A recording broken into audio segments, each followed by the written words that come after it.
Hoje nós vamos tratar do terceiro mandamento, à luz do Catecismo Maior de Westminster. Quais serão os objetivos com esse estudo bíblico, meus irmãos?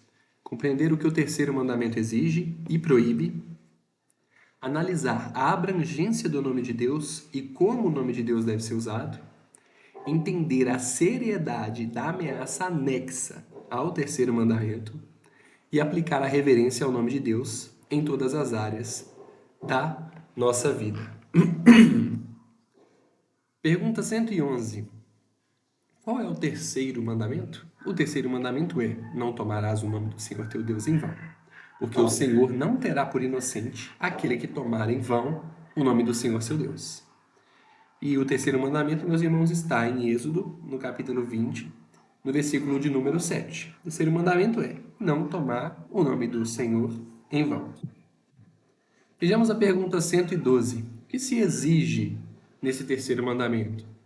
No terceiro mandamento exige-se que o nome de Deus, os seus títulos, atributos, ordenanças, a palavra, os sacramentos, a oração, os juramentos, os votos, as sortes, suas obras e tudo quanto por meio do que Deus se faz conhecido, sejam santa e reverentemente usados em nossos pensamentos, meditações, palavras e escritos, por uma afirmação santa de fé e um comportamento conveniente para a glória de Deus e para o nosso próprio bem e o de nosso próximo.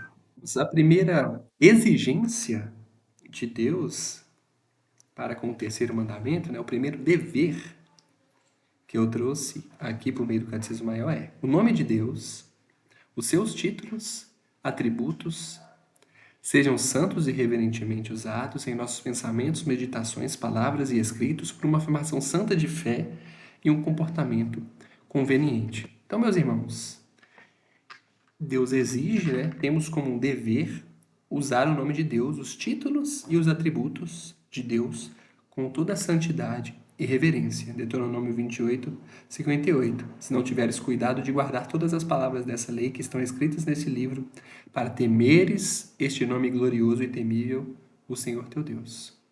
A desonra ao nome de Deus traz consigo a ameaça de juízo, mostrando que a santidade do nome está ligada à obediência à santa lei de Deus. Salmos 8, 1. Ó Senhor, Senhor nosso, quão admirável é o teu nome em toda a terra, pois puseste a tua glória sobre os céus. O Salmo de número 8, meus irmãos, é um hino de louvor à majestade do nome de Deus e exige reverência em nossos pensamentos e em nossa palavra. Um segundo dever, meus irmãos, uma segunda exigência vinculada ao terceiro mandamento para nós diz respeito às ordenanças, à palavra, os sacramentos e à oração.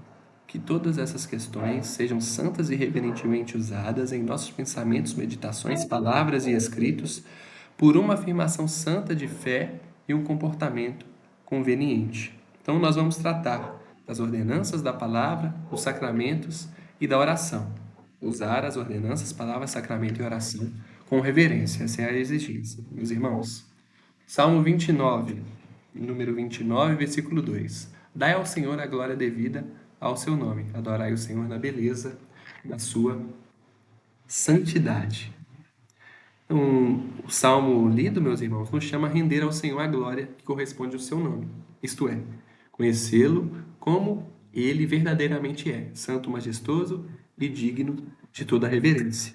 E esse verso exige que tratamos o nome de Deus com plena honra, evitando qualquer uso irreverente, superficial ou vazio do seu santo nome. Observemos 1 Timóteo 2, versículo 8. Quero, pois, que os homens orem em todo lugar, levantando mãos santas, sem ira e nem contenda. E aqui em 1 Timóteo, meus irmãos, capítulo 2 e no versículo de número 8, Paulo ordena que os crentes orem levantando mãos santas, sem ira nem contenda, mostrando que a verdadeira oração exige uma pureza de vida e um coração reconciliado. Isso significa que não podemos usar o nome de Deus de modo leviano, hipócrita ou contraditório. Orar enquanto se mantém pecados não abandonados, atitudes de rancor ou espírito de discórdia, tomar o nome do Senhor em vão, meus irmãos. Então, orar sem a devida reverência, a manutenção de atitudes rancorosas, sem liberação de perdão, ou aquele desejo da discórdia, isso tudo quebra o terceiro mandamento, porque é dever nosso, meus irmãos, ter toda essa santa referência em nossas orações, inclusive, né, em nossas orações. Então, esse primeiro ponto, abordado pelo irmão William, ele mostra que usar o nome de Deus em vão, ou seja, tentando aí obedecer o terceiro mandamento, sem considerar o primeiro mandamento, é um pecado. Porque se você usa o nome de Deus sem considerá-lo como o santo que ele é, como ele se revelou no primeiro mandamento, que eu sou o único e verdadeiro Deus, portanto não terás outros deuses diante de mim.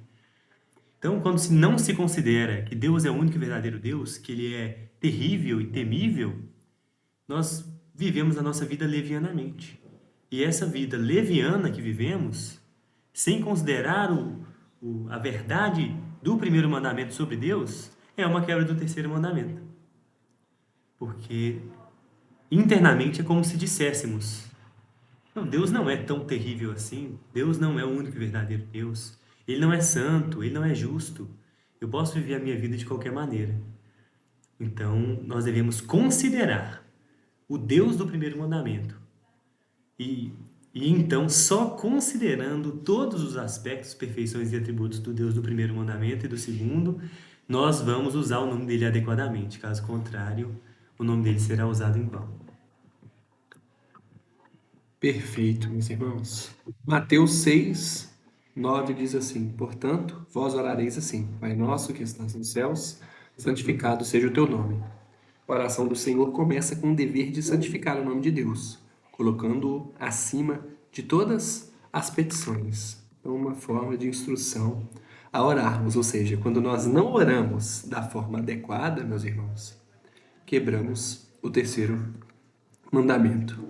Um terceiro dever apontado pelo Catecismo Maior de Westminster são os juramentos, os votos, as sortes, que tudo isso seja santo e reverentemente usado em nossos pensamentos, meditações, palavras e escritos, por uma afirmação santa de fé e um comportamento conveniente. Então vamos tratar juramentos, votos e sortes, meus irmãos.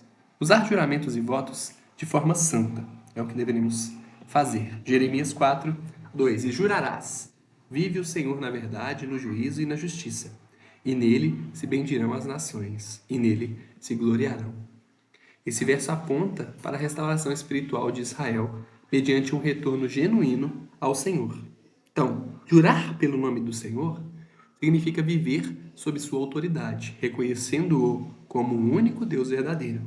Quando esse juramento é feito na verdade, no juízo e na justiça, revela uma fé sincera, uma vida reta e um compromisso com a vontade divina, não apenas com palavras religiosas. E esse tipo de relacionamento, fiel com o eterno Deus, se torna um testemunho para o mundo, pois as nações verão a justiça e a fidelidade do Senhor refletidas em seu povo, e por isso, nele se bendirão e nele se gloriarão. E aqui, meus irmãos, tem uma pergunta. Mas jurar em nome de Deus não é pecado? Não fere o terceiro mandamento? Nós não temos essa ideia já inculcada na nossa mente? E jurar é pecado, né? E, enfim, jurar em nome de Deus não é pecado? E eu mesmo responderei essa pergunta. Como nós já pincelamos no estudo do segundo mandamento, e está no YouTube, e os irmãos que ainda não viram podem acessar e assistir, vamos rever o que o apóstolo Paulo diz em sua carta aos Gálatas, no capítulo 1, no versículo 20. Ora, acerca do que vos escrevo, eis que diante de Deus testifico que não minto. Jurar é o quê? É reconhecer pública e solenemente que Deus é o Deus da verdade e que está diante dele. E aqui nós vemos, meus irmãos, o apóstolo Paulo jurando. jurando em nome de Deus. Fala, ó, eu juro em nome de Deus que não minto, que digo a verdade. E um juramento legítimo é um juramento solene, uma declaração formal e séria, feita diante de uma autoridade, humana ou divina. Então, um juramento legítimo é um juramento necessário, quando ele é feito em tribunais, ele é feito a aliança, em pactos, em ordenação, confissão formal. E assim, meus irmãos, uma confissão pública de fé, ali é feito um juramento. Na nossa igreja, em várias oportunidades de confissão de fé, há juramentos em batismo, há juramentos durante um casamento. O que se é feito? Juramentos, votos. E perante o tribunal também exige-se um juramento. E esse juramento necessário, meus irmãos, é um juramento legítimo, é um juramento que não quebra o terceiro mandamento, bem como esse juramento solene que eu já trouxe, uma declaração formal e séria que é feita diante de uma autoridade. E um juramento solene esse que o apóstolo Paulo fez, escrevendo sua carta da igreja da Galácia. Então, um juramento legítimo, meus irmãos, também é um juramento verdadeiro, um juramento feito da glória de Deus, um juramento com temor e com reverência. É um juramento para confirmar uma verdade ou um compromisso sério. Então, não é porque não dá para afirmar que qualquer juramento é pecado e fere o terceiro mandamento. Não. Alguns juramentos não quebram o terceiro mandamento. E eles, inclusive, devem ser feitos como dever de um cristão verdadeiro. Um outro ponto sobre isso é sobre qual nome podemos jurar. Óbvio que é sob o nome de Deus. Óbvio. Eu consigo jurar alguma coisa pelo meu nome, meus irmãos? Se eu prometo tal coisa eu farei amanhã. O apóstolo Tiago, na sua carta, ele vai dizer que vocês são loucos, parafraseando, né? Loucos, porque vocês dizem, tal dia farei isso, tal dia farei aquilo. Vocês deviam dizer, se Deus quiser. Vocês não sabem nem se amanhã vocês vão estar vivos, nem se daqui 10 minutos nós teremos vida ou estaremos nas mesmas condições. Então, como que eu, Wesley, eu posso jurar uma coisa por mim mesmo? Não, eu garanto que eu cumprirei. Ora, quem é de fato soberano? Quem pode garantir que alguma coisa no mundo aconteça? Só o Deus, que não só criou todas as coisas, mas as sustenta pelo poder de suas mãos. Então, o juramento, ele deve ser feito em nome de Deus. Eu não posso prometer ou votar nada sob o meu nome, porque eu não consigo garantir esse cumprimento. Deus sim pode garantir o cumprimento daquilo que eu voto. Por isso, o voto obrigatoriamente tem que ser feito em nome de Deus. E aí nós entramos na vedação do terceiro mandamento. Ora, se eu voto em nome de Deus, um voto falso, um voto que eu não cumpro, aí sim eu estarei descumprindo a lei do nosso Senhor e utilizando o nome do Senhor soberano em vão. Porque eu nem me propus a cumprir esse meu voto. Então, esse voto é um voto falso e nele eu utilizo o nome de Deus de uma maneira vã, de uma maneira vazia mesmo. De uma maneira leviana. Maravilha. E é um ato de culto, meus irmãos. Por isso, isso também aparece no segundo mandamento. Salmos 76, versículo 11. Fazei votos e pagai ao Senhor vosso Deus. Tragam presentes os que estão em redor dele, aquele que é temível. Só voltando aqui um pouco, meus irmãos, como eu disse que jurar é um ato de culto. Por isso também aparece no segundo mandamento, porque num culto público, como eu já dito, há juramentos em confissão de fé, em batismo, que é um dos sacramentos. Então esse é um ato de culto, meus irmãos, e Deus exige isso de nós. E conforme diz aqui o Salmo de número 76, devemos fazer votos ao Senhor.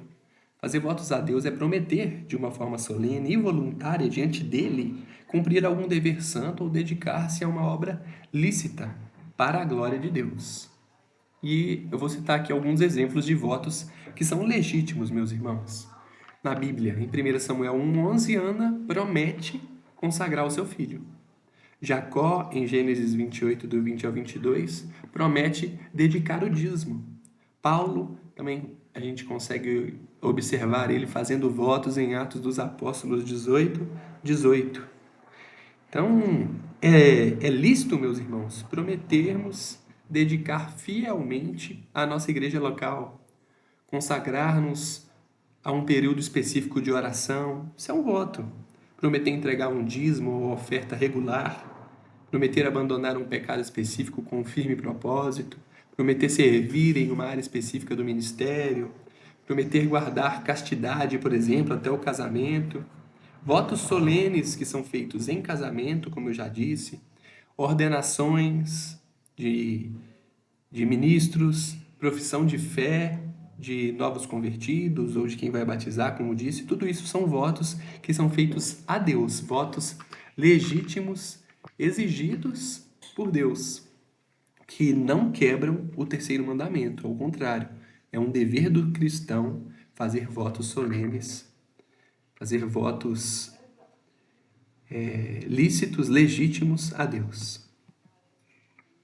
Eclesiastes 5, do 4 ao 6, Deus condena os votos levianos. Quando a Deus fizeres algum voto, não tardes em cumpri-lo, porque não se agrada de tolos. O que votares, pagam. Melhor é que não votes, do que votares e não cumprires. Não consistas que a tua boca faça pecar a tua carne, nem digas diante do anjo que foi erro, porque razão se iraria Deus contra a tua voz e destruiria a obra das tuas mãos? Atos 1, 23 ao 26. E apresentaram dois, José, chamado Barsabás, que tinha por sobrenome o Justo, e Matias.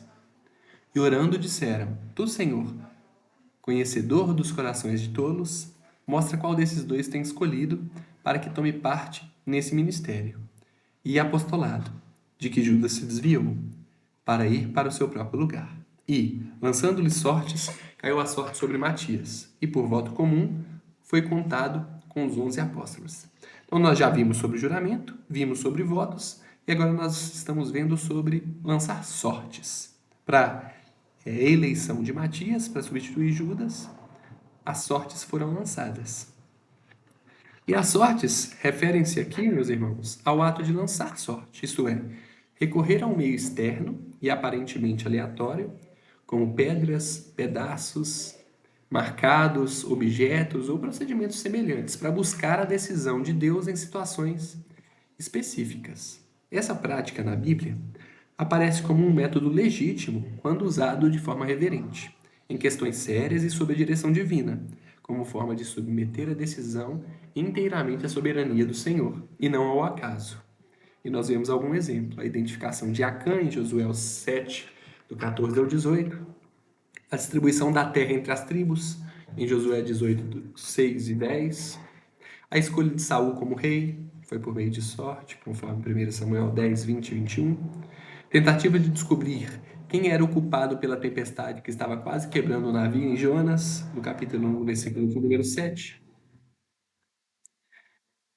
E o princípio bíblico é resumido em Provérbios 16, 33. A sorte se lança no regaço, mas do Senhor procede toda determinação. E aqui, meus irmãos, para finalizarmos o assunto das sortes, elas não são mais um meio comum de decisão, mas o princípio permanece o mesmo. Qualquer recurso extraordinário para buscar a direção deve ser usado com profunda reverência ao nome de Deus, jamais de forma supersticiosa, de forma por meio de um jogo ou por meio de algum tipo de manipulação.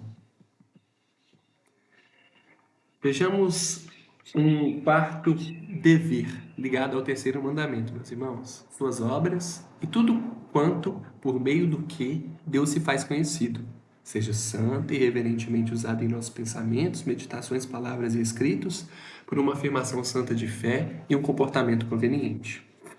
Então nós vamos ver, meus irmãos, sobre as obras e tudo quanto por meio do que Deus se fez conhecido.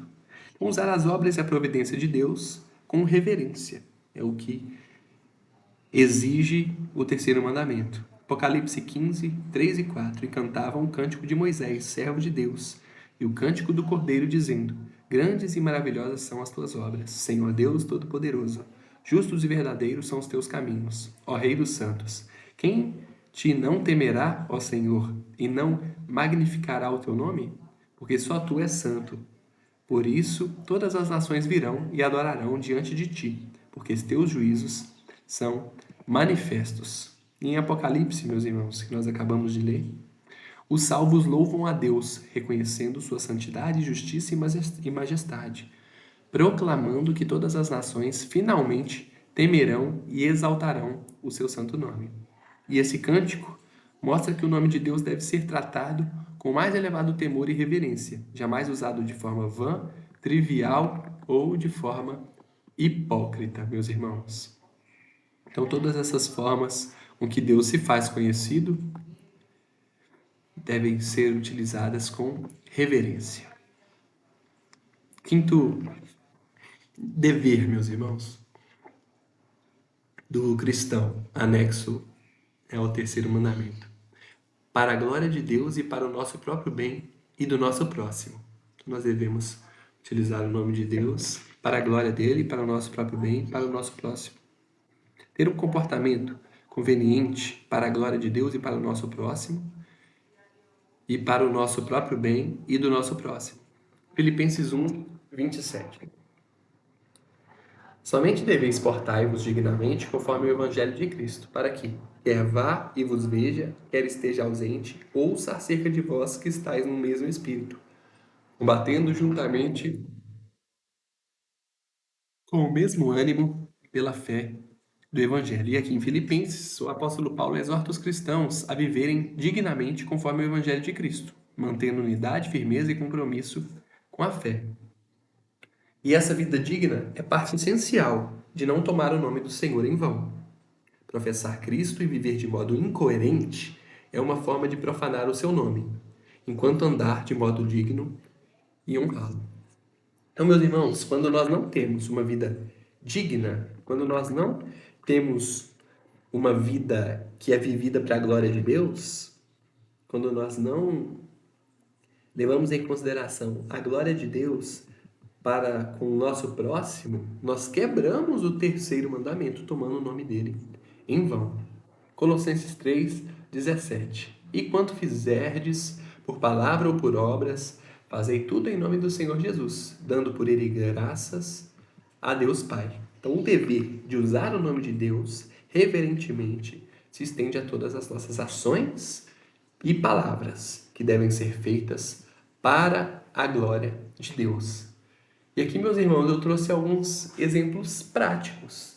Então, falar de Deus com reverência, especialmente ao ensinar, aconselhar ou testemunhar, não distorcer quem Deus é para justificar algum pecado ou minimizar a palavra de Deus, participar do culto com toda a atenção, reverência e preparação, outro exemplo prático, ler a Bíblia com humildade, atenção e oração, buscando entender e obedecer, aproximar-se da ceia do Senhor com exame próprio, com fé e com reverência, tratar o batismo como um sinal santo, não como um mero rito cultural ou uma tradição familiar, orar, meus irmãos, sem hipocrisia, evitando repetições vazias ou palavras sem sinceridade, ser verdadeiro em contratos, compromissos e declarações formais, jamais usar métodos supersticiosos para descobrir a vontade de Deus, atribuir a Deus a glória em vitórias, livramentos e previsões, sem vanglória humana. Tudo isso, meus irmãos, são exemplos práticos que nós devemos fazer para não quebrar o terceiro mandamento. Então, nós vemos aqui, meus irmãos, honrar com os nossos compromissos. Então, assine um contrato, cumpra esse contrato. Vá orar, não repita isso de forma vazia e leviana. Ore com sinceridade, com conhecimento está sendo orado. Não use métodos supersticiosos para descobrir a vontade de Deus, testando Deus. Ah, meu Deus, se eu fizer tal coisa agora, vamos descobrir sua vontade aqui, eu vou saber que eu tenho que fazer tal coisa. Não é assim, meus irmãos. Isso é superstição. Não utilize esses métodos para tomar suas posições, meus irmãos. E atribua a Deus a glória, em vitórias, em livramentos, em provisões, sem qualquer tipo de vanglória humana. E a conclusão é que o terceiro mandamento não trata apenas de evitar palavrões, na verdade, com o nome de Deus. Então não é a quebra do terceiro mandamento não é apenas você xingar Deus, ou não observar o nome de Deus, mas sim de viver toda a vida de modo que o nome do Senhor seja honrado, em como pensamos, falamos, adoramos, trabalhamos e nos relacionamos. Deus exige que tratemos tudo o que Ele revelou sobre si com gravidade, com verdade e com devoção, para a sua glória e para o nosso próprio bem. Pois é, irmão. Uma palavra que resume bem, talvez, o terceiro mandamento seja reverência. E como está aí na conclusão, nós devemos considerar. Então, se nós agimos sem considerar, como eu disse mais cedo, o Deus do primeiro mandamento, o Deus único e verdadeiro, com todas as suas perfeições e atributos, se nós não consideramos tudo sobre Deus, o nome dele está sendo utilizado em vão. Porque Deus não pode ser fracionado, ser partido. Então, quando usamos o nome de Deus, ou pensamos em Deus, ou fazemos qualquer coisa relacionada a Deus, Deus deve ser considerado completamente, com gravidade, verdade e com reverência. Então, reverência resume bem a maneira como nós devemos tratar Deus. Não só, e aí o terceiro mandamento abrange muita coisa, não só nós com Deus, nas nossas orações, nos nossos pensamentos, nas nossas palavras, mas nós com o próximo, porque nós somos porta-vozes de Deus. Então, o nosso bom proceder, o nosso testemunho público pode também desonrar o nome de Deus. Quando nós dizemos, somos filhos de Deus, mas eu ajo como um filho do diabo na minha vida, para as outras pessoas eu estou desonrando o nome de Deus. Eu estou usando o nome de Deus em vão. À medida que eu me apresento como um filho dele, mas eu vivo como o contrário. Então, a reverência é o centro da guarda do terceiro mandamento, internamente e também exteriormente. E só uma outra questão prática, e às vezes é muito sutil da nossa parte, é sobre piadas. Sobre brincadeiras, né, irmão? Nós vamos tratar melhor disso no próximo estudo, no qual nós vamos falar de quais são os pecados proibidos do terceiro mandamento. Maravilha. Graças a Deus. Separei uma aplicação que é: examine continuamente sua conduta, palavras e atitudes, para que o nome de Deus seja engrandecido por meio da sua vida e não desonrado. Busque viver de forma coerente com aquele que você confessa e cultua, para que seu nome seja santificado em você e por meio de você, meus irmãos. Então, que nós possamos tratar as nossas atitudes e palavras com zelo, levando em consideração o nome de Deus em toda a sua grandeza, o honrando, e que possamos buscar viver a nossa vida da forma que possa glorificar, de fato, o nome dele, por meio de nós. Amém, meus irmãos? No próximo estudo, nós vamos ver os pecados proibidos, uma razão anexa a esse mandamento, e trazer mais aplicações, se assim Deus nos permitir. Amém, meus irmãos?